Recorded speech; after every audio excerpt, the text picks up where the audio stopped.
December 19, 1944, 2:47 p.m., Ardennes Forest, Belgium. Unteroffizier Hans Weber lay in frozen mud, blood pooling beneath his torso.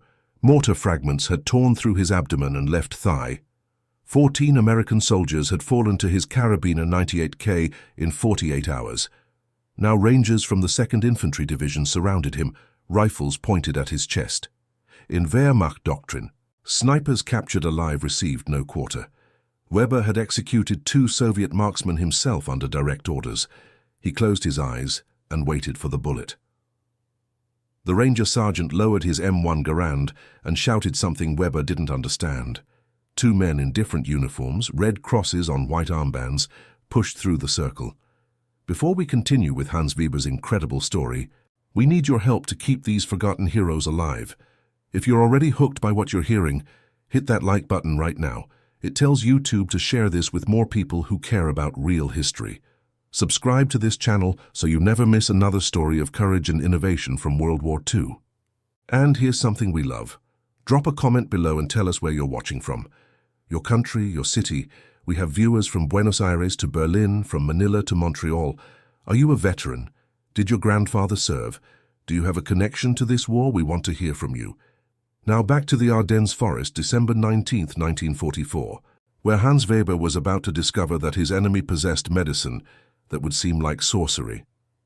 Hans Weber was 23 years old, born in Göttingen, a university town where his father repaired clocks. At 17, Weber had shot rabbits to supplement the family's rations during the blockade years. His hands were steady, his patience endless. In 1941, the Wehrmacht conscripted him. His marksmanship scores earned him sniper training at Seetaler Alpe. He learned to estimate windage at 800 meters, to control his breathing, to become invisible. Weber had never wanted glory. He wanted to survive and return to his father's workshop. The small brass gears, the precision of escapement wheels, that was where he belonged. Not in frozen Belgian forests picking off Americans who looked barely older than his youngest brother. But war made men into tools, and Weber was an exceptionally sharp tool. By December 1944, the war was clearly lost. Everyone knew it, even if speaking such thoughts meant execution. Yet the Führer had ordered one final offensive through the Ardennes, a desperate gamble to split Allied forces and capture Antwerp. Weber's unit, part of the 1st SS Panzer Division, advanced through dense forest in the offensive's northern sector. For 2 days, Weber operated from a camouflaged position in a destroyed stone farmhouse. Range 300 to 600 meters. Targets: American infantry crossing an exposed supply route. 14 confirmed eliminations. No misses. The problem was that American doctrine was different. Wehrmacht training emphasized that snipers were Freischärler, illegal combatants. Captured Soviet snipers faced immediate execution. Weber had witnessed this twice. Once outside Kharkov in 1943, once near Smolensk. Both times, the Russian marksmen were stood against trees and shot. No trial, no delay. American soldiers hated snipers just as much. Everyone knew this. A sniper killed from invisibility, often shooting medics or officers. It was personal. Weber expected the same fate the Soviets received, but the Americans had something Weber's commanders had never mentioned. A medical revolution that defied everything he understood about battlefield medicine. His closest friend in the unit was Obergefreiter Klaus Dietrich from Hamburg. Klaus was 21, a former medical student whose university had been bombed in 1943. Klaus always carried a small photograph of his fiancée, Greta, tucked inside his helmet liner. After the war, Klaus would say, "I'll finish my studies. Greta and I will open a practice in Blankenese near the Elbe. Pediatrics maybe, children's medicine." They'd shaken hands on Christmas Eve, 1943. "You'll be my first patient," Klaus had joked. "I'll cure that awful cough you get every winter."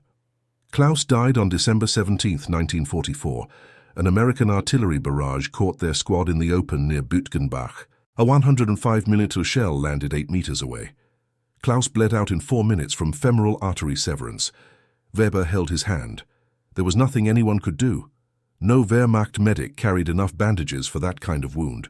No plasma, no blood transfusions, just morphine and prayers. Weber made a silent promise to Klaus's photograph, still tucked in that helmet. Survive. Tell Greta what happened. Don't let Klaus become just another name on a casualty list. Between September and December 1944, the Wehrmacht's medical system collapsed. Supply lines were shattered. Morphine ran out. Bandages were reused.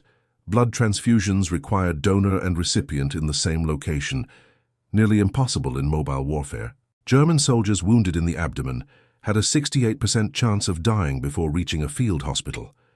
Infection rates soared. Penicillin was unavailable. Germany had failed to industrialize its production. Sulfur drugs helped, but not enough. Weber had watched 11 men in his company die from wounds that seemed survivable. Gut shots, severe bleeding, shock. The pattern repeated endlessly. Man wounded. Medic applies pressure bandage. Man goes into shock. Blood pressure drops. Heart stops. Another body for the Graves Registration Unit. Weber had begun noticing something in mid-November, after Aachen fell. American wounded evacuated from the battlefield survived at inexplicable rates. Germans and Americans both took casualties in the same engagements, same weapons, same wounds. But American soldiers with abdominal trauma, severe blood loss or shock reached aid stations alive far more often. At first, Weber attributed this to better logistics. Americans had trucks, ambulances, and air superiority. But it was more than that. He'd seen American medics working on their wounded under fire. They did something different in the first 60 seconds, something with bottles and tubes. Weber didn't know what. Wehrmacht intelligence hadn't briefed them. On December 19, 1944, at 2:47 p.m., an American mortar crew bracketed Weber's position. The first round landed 30 meters short. The second was long. The third was perfect. Weber never heard the explosion. The world became pressure and heat and flying stone. When consciousness returned, seconds. Minutes? He was on his back, staring at grey sky through a hole in the farmhouse roof. His left side was wet and warm. He tried to sit up. Couldn't. His left leg wouldn't respond. Boots crunched on debris. American voices. Angry voices. Weber understood no English, but tone is universal. These men had just lost friends to his rifle. Now they'd found him. The ranger sergeant, Weber would later learn his name was Staff Sergeant Vincent Kowalski from Pittsburgh, stood over him. Kowalski's face was hard. His finger was on the trigger. Then a different voice, firm, authoritative. Two medics pushed past the rangers. One was tall and thin, maybe 35 years old. The other was shorter, barely 20, with wire-frame glasses. Both wore the distinctive Red Cross armbands of the Medical Corps. The taller medic, Corporal James Franklin from Richmond, Virginia, knelt beside Weber. He didn't speak German, didn't need to. His hands moved with practiced speed, checking pulse, airways, examining wounds. Franklin spoke rapidly in English. The younger medic, Private Eugene Holloway from Dayton, Ohio, opened a canvas medical bag and removed something Weber had never seen. A small glass bottle filled with straw-colored liquid and a rubber tube with a needle. Weber's vision blurred.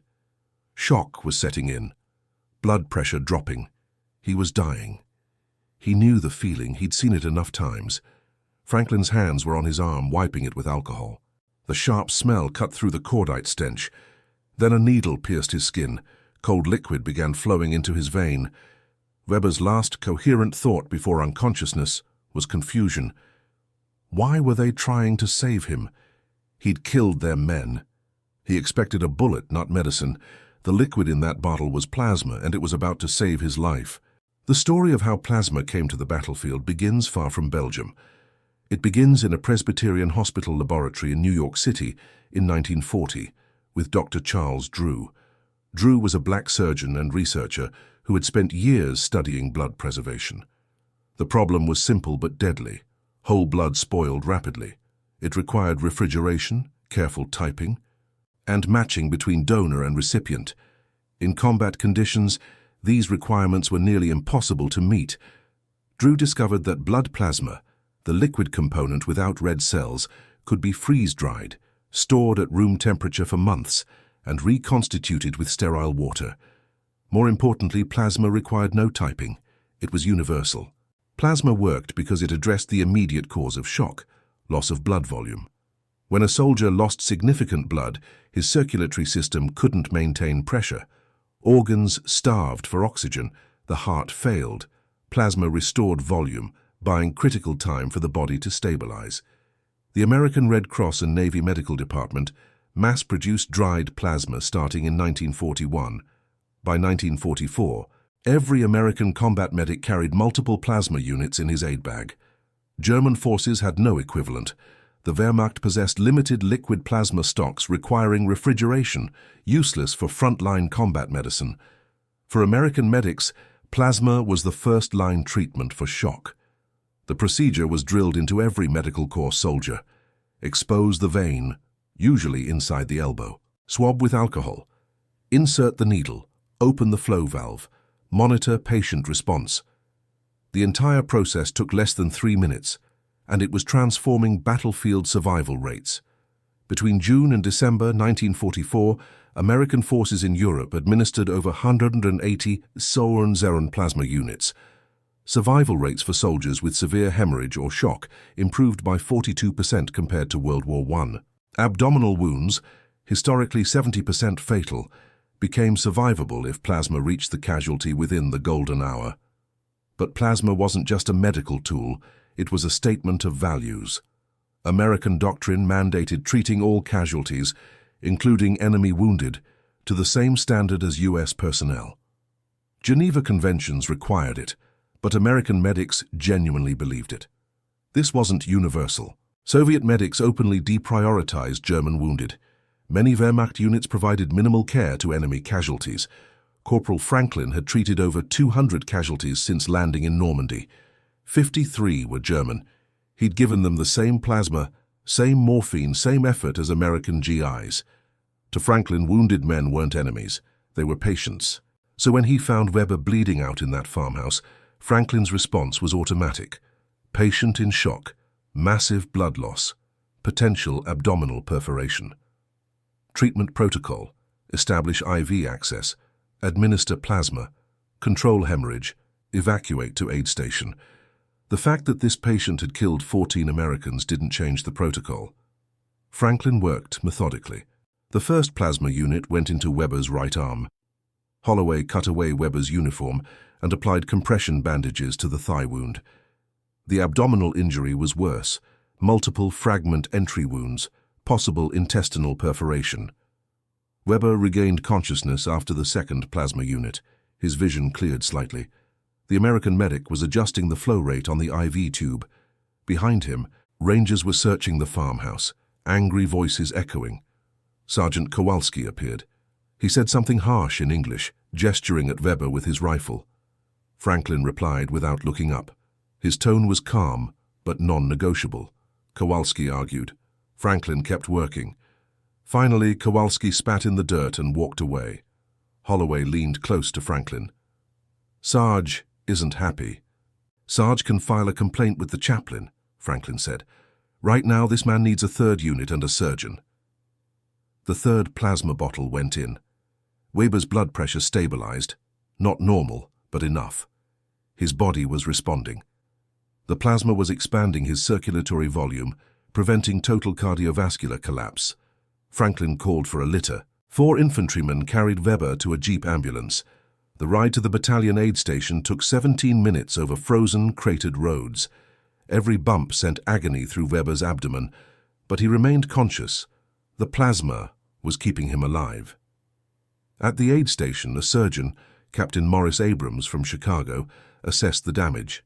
2 mortar fragments in the lower left quadrant. Possible bowel perforation, definite muscle trauma, blood loss. Estimated 40% of total volume. In Wehrmacht care, Weber would have received morphine and a clean place to die. Here, he went straight to surgery. American field surgical units in 1944 were mobile miracles. Operating rooms set up in tents or captured buildings, portable lights, anesthesia equipment, and most critically, whole blood for transfusion, plus more plasma, plus penicillin. Captain Abrams operated for 2 hours. He removed the fragments, repaired a small intestinal tear, debrided necrotic tissue, and closed with careful suturing. Weber received 2 units of whole blood, type O negative, the universal donor, and another plasma unit. Post-operatively, Weber received intramuscular penicillin every 4 hours. Penicillin, like plasma, was revolutionary.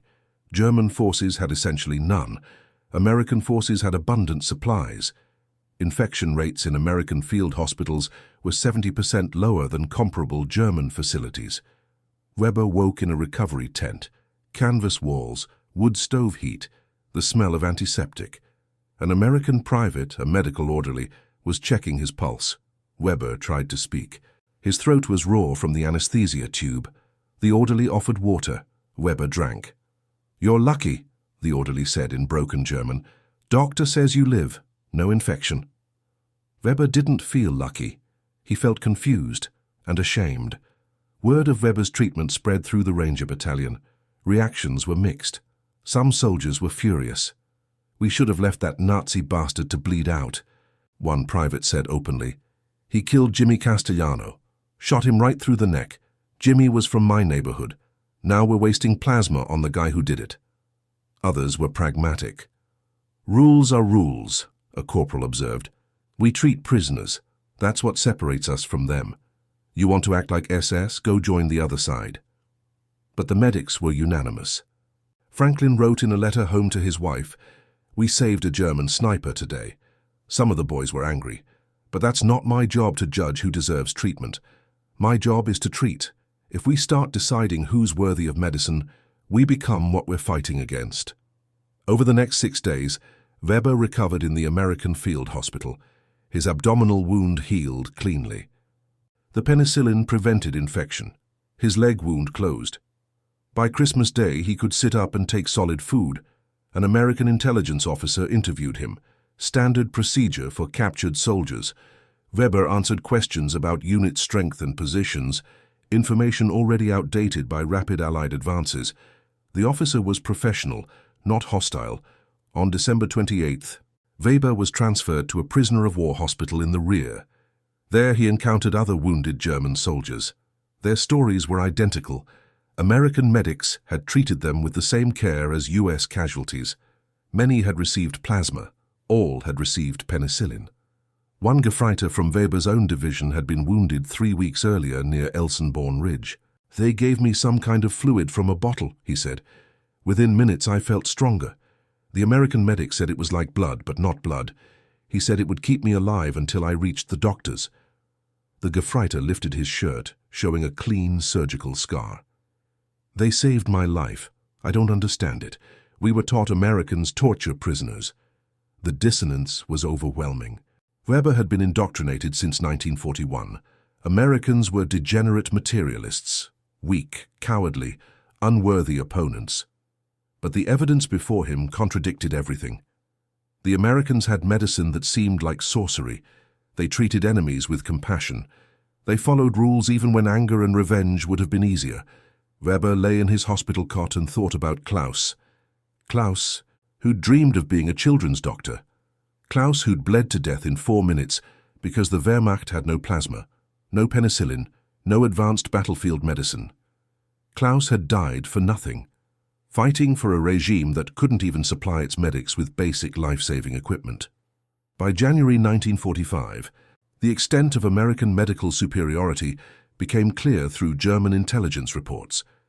A captured US Medical Corps manual found near Bastogne detailed plasma administration protocols. German doctors analyzed it with something approaching awe. The manual described a complete system, freeze-dried plasma mass-produced by the American Red Cross, distributed to every frontline medic, administered without typing, effective for shock, hemorrhage, and burns. Wehrmacht medical officers calculated comparative survival rates. American casualties with severe trauma reached surgical care alive 67% of the time. German casualties, 31%. The gap wasn't tactics or courage, it was medicine. German attempts to replicate plasma production failed. The industrial capacity didn't exist. Chemical supplies were diverted to weapons. Transportation networks were shattered by Allied bombing. By late 1944, German factories could barely produce bandages, let alone sophisticated biologics. Meanwhile, American production scaled exponentially. By the war's end, the Red Cross had processed over 13 million pints of blood into plasma, enough to treat every American casualty multiple times, plus thousands of prisoners. From the German perspective, it was incomprehensible. The Americans were outproducing them in every category: tanks, aircraft, artillery, and now medicine. The material advantage was total. But more disturbing to thoughtful German soldiers like Weber was the philosophical gap. American medics didn't differentiate between friend and enemy in triage. The Hippocratic Oath superseded national loyalty. This was antithetical to Nazi ideology, which ranked human life by racial and ideological criteria. Weber remembered his training. SS instructors had emphasized that sentiment was weakness, that inferior peoples, Jews, Slavs, prisoners, were expendable, that German strength came from ruthlessness. Yet here were Americans, supposedly weak and decadent, defeating Germany through a combination of industrial power and humanitarian principles. The contradiction destroyed Weber's remaining faith in the regime he'd served. Weber spent 4 months in American POW hospitals, then transferred to a permanent camp in France. There he encountered thousands of other captured Wehrmacht soldiers. Many shared similar stories of American medical care. A Panzer Grenadier from the Battle of Hürtgen Forest described receiving plasma after his tank was hit. A paratrooper from Market Garden talked about American surgeons saving his leg. An infantryman from Aachen praised the cleanliness of U.S. field hospitals compared to Wehrmacht facilities. The pattern was consistent. American medicine saved German lives at rates that German medicine couldn't match for its own soldiers. In May 1945, the war ended. Weber was among 300 German prisoners held by American forces in Western Europe. Conditions in the camps were harsh, food was limited, shelter inadequate, but medical care remained professional. German POWs with chronic conditions received treatment. Those needing surgery got it. By contrast, German prisoners in Soviet hands faced catastrophic mortality rates of 3 million captured by the USSR. Over 1 million died in captivity. The Soviets had no obligation to waste resources on enemy soldiers. The Americans did, and they fulfilled that obligation. Weber returned to Germany in September 1946. Göttingen was in the British occupation zone, partially destroyed by bombing but recovering. His father's clock shop had survived, windows intact, a small miracle. Weber resumed his pre-war life. He learned watchmaking properly this time. The precision work calmed his hands, which sometimes shook from what doctors called combat fatigue. He married in 1948, a woman named Helga, a teacher. They had 2 children. Weber never spoke publicly about the war. When asked, he said only that he'd served on the Western Front and been captured. Nothing about the sniper role, nothing about the 14 Americans, nothing about nearly bleeding to death in a Belgian farmhouse. But privately, Weber couldn't forget. In 1967, his daughter, studying at Göttingen University, wrote a term paper on medical advances in World War II. She asked her father if he knew anything about battlefield medicine. Weber told her the story: the mortar strike, the American medics, the plasma that saved his life, the surgeon who operated for 2 hours on an enemy soldier, the penicillin that prevented infection. "I killed their men," Weber said quietly. "I was a sniper. 14 confirmed. Maybe more I didn't see full. And when they caught me, I expected execution. That's what we did to their snipers when we caught them." "What did they do?" his daughter asked. "They saved my life," Weber said. "With medicine we didn't have. With care we didn't show our own wounded, much less our enemies. And I understood then, not immediately but over time, that we had fought for the wrong side, not because we lost, because we were wrong." Weber's daughter used his account in her paper. Her professor, a former Wehrmacht medical officer, confirmed the details. Plasma had indeed been a revolutionary American advantage. German medical journals from the 1950s openly discussed the disparity. In 1978, a historian from the U.S. Army Medical Department contacted Weber. The historian was compiling a comprehensive study of plasma use in World War II. Someone had mentioned a German sniper treated by the 2nd Infantry Division in December 1944. Weber agreed to be interviewed. Over 2 days, he recounted the entire experience. The historian cross-referenced Weber's account with American medical records. The details matched. 2nd Infantry Division, December 19, 1944, Belgian farmhouse, German POW with mortar fragment wounds, 3 plasma units administered, surgery by Captain Abrams. The historian found something else. Corporal James Franklin had been killed in action on January 8, 1945, during the Allied counter-offensive, mortar fire near St. Vith. He'd been treating wounded infantrymen when the barrage hit. Franklin was 36 years old, married, 2 children. He'd enlisted in the medical corps specifically to save lives, not take them. Private Eugene Holloway survived the war. He returned to Dayton, became a pharmacist, and never spoke about his service. He died in 1972 at age 48. Heart attack. Sergeant Vincent Kowalski, who'd wanted to execute Weber on the spot, survived and retired from the Army as a master sergeant. He ran a hardware store in Pittsburgh until his death in 1981. None of them received recognition for saving Weber's life. It was simply their job. The historian's study, published in 1979, credited American plasma protocols with saving an estimated 400 to 3 000 lives among wounded soldiers who would have died in previous wars. The study also noted that approximately 800 German POWs received plasma treatment from American medics, significantly improving their survival rates. Dr. Charles Drew, whose research made plasma possible, never lived to see these numbers. He died in 1950 in a car accident in North Carolina at age 45. Ironically, rumors later claimed he died from being denied treatment at a whites-only hospital, an unverifiable story, but symbolically resonant. The man whose science saved thousands of lives, many of them enemies, died young himself. Drew received minimal recognition during his life. The Red Cross blood program he directed was segregated until 1950. His Nobel Prize nomination in 1944 was rejected. In 1981, the U.S. Postal Service issued a stamp in his honor, a small acknowledgement. Weber lived until 1993. He was 72. He died quietly in Göttingen in his sleep from heart failure. His obituary in the local newspaper mentioned that he was a watchmaker, survived by his wife and 2 children. Nothing about the war, nothing about being saved by American medics with revolutionary medicine.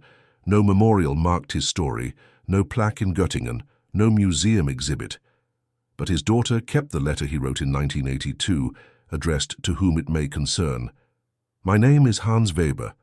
In December 1944, I was an enemy of the United States. I killed American soldiers. I would have killed more. When I was captured, wounded, and dying, I expected and deserved execution. Instead, American medics treated me with medicine I did not know existed. They stabilized me with plasma. Surgeons operated on me for hours. They gave me penicillin. They saved my life, the life of their enemy, a sniper who had killed their brothers. For 40 years I have thought about this. Why did they do it? They owed me nothing. Their own regulations could have justified leaving me to die. I believe they did it because they represented values that transcended the war, the Hippocratic Oath, the Geneva Conventions. Human dignity. These were not weaknesses, as we were taught. They were strengths. My friend Klaus wanted to be a doctor. He died from wounds that American medicine could have treated. He died because we fought for a system that valued ideology over human life. I survived because I fought against men who valued human life even in their enemies. I hope this letter finds its way to the families of the medics who saved me. I hope they know their sons and husbands embodied the best of what humanity can be, even in the worst of times. I fought for the wrong side. I am grateful I lived to understand why. The letter is now held in the U.S. Army Medical Department Museum at Fort Sam Houston, Texas. It sits in a display case alongside a freeze-dried plasma bottle from 1944, a medic's armband, and a photograph of Dr. Charles Drew. Few visitors notice it. It's a small exhibit in a small museum. But for those who stop and read, the message is clear. Sometimes the greatest victories aren't won with weapons. They're won with compassion, science, and the stubborn belief that even your enemy deserves to live. If this story moved you, please hit that like button. It helps us share these forgotten moments of humanity with people who need to hear them. Subscribe to this channel so you never miss another story of courage, innovation, and compassion from the greatest conflict in history. And please, leave a comment below. Tell us where you're watching from. Tell us if you served, or if someone in your family did.